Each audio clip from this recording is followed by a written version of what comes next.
Hello everyone, this is author Debra Parmley coming to you from our motorhome where we live full-time.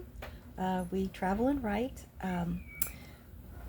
This October 2nd, 2025 is National Disabled Authors Day, which is new to me. I had not heard of this before.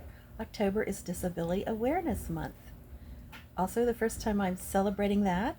Prior to 2023, I was able-bodied, and then in 2023, a blood clot and other various things disabled me. It's been a road back. I am now able to write again.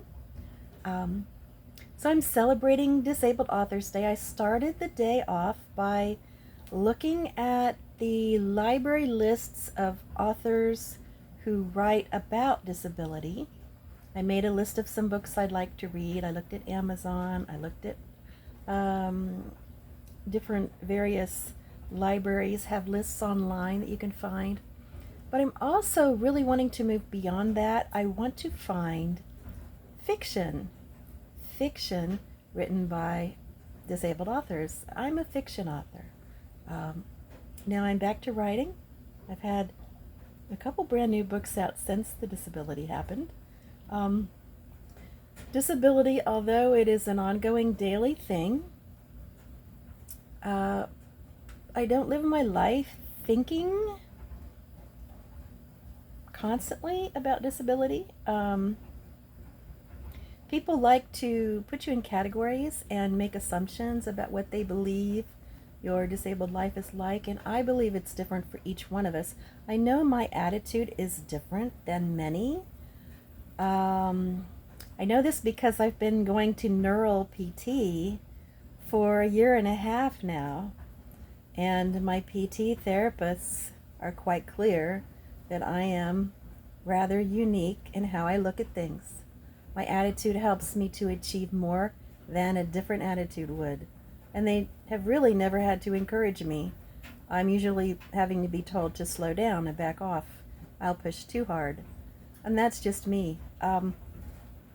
Since I'm an author and disabled, I started writing a book about what happened to me in 2023, and I'll be working on that because I have been told that I'm somewhat inspirational, and well, more than somewhat, and it's my belief that I am meant to write about this so that I can possibly help others who may end up getting what I had.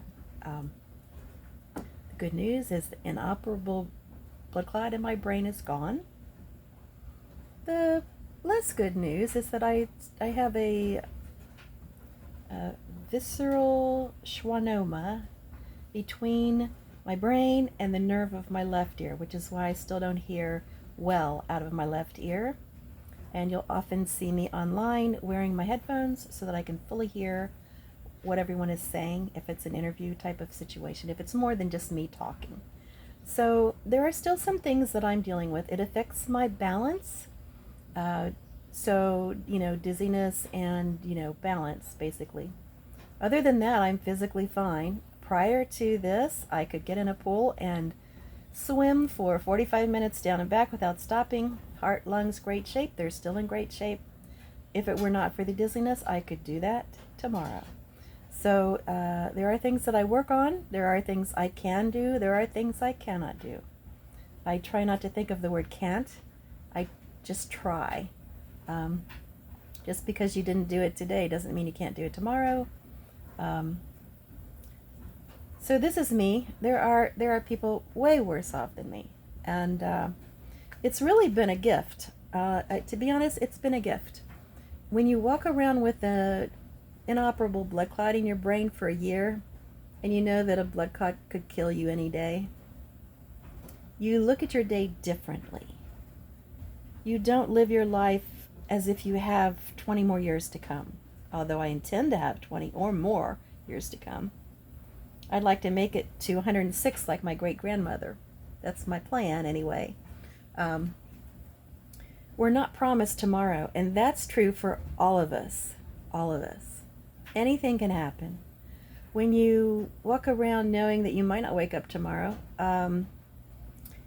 you live your life differently.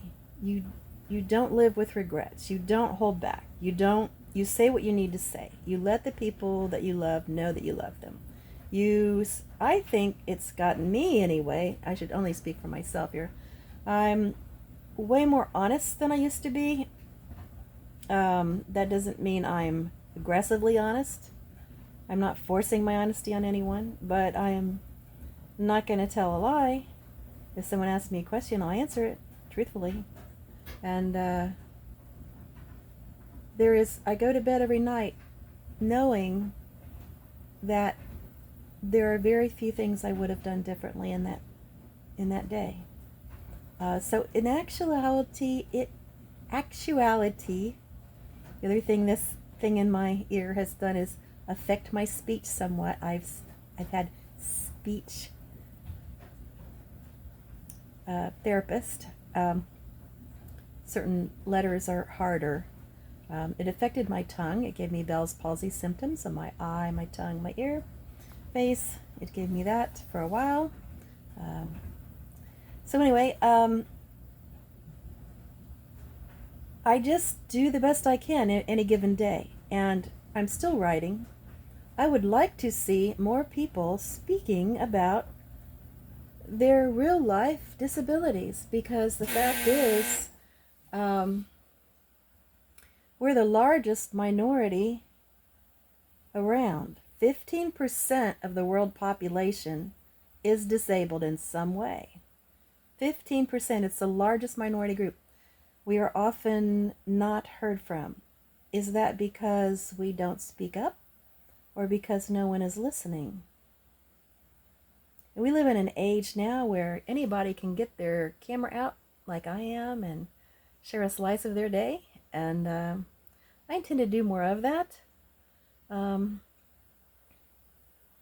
Being disabled is a part of who I am. It's not the 100% sum of who I am. It just is a thing. Like having this color hair is a part of who I am. It affects some things, it doesn't affect others. The color green eyes that I have, same thing. Wearing glasses, same thing. Some would consider wearing glasses a disability. You know, people have different things. And I'd like to see disabled authors, disabled people, more accepted and less hidden.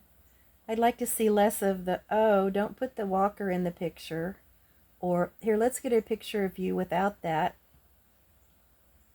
Okay, well, maybe the picture will look better, but it's basically a lie, because if I'm not hanging on to my husband, would I be falling over? You know, I'm less likely to do that.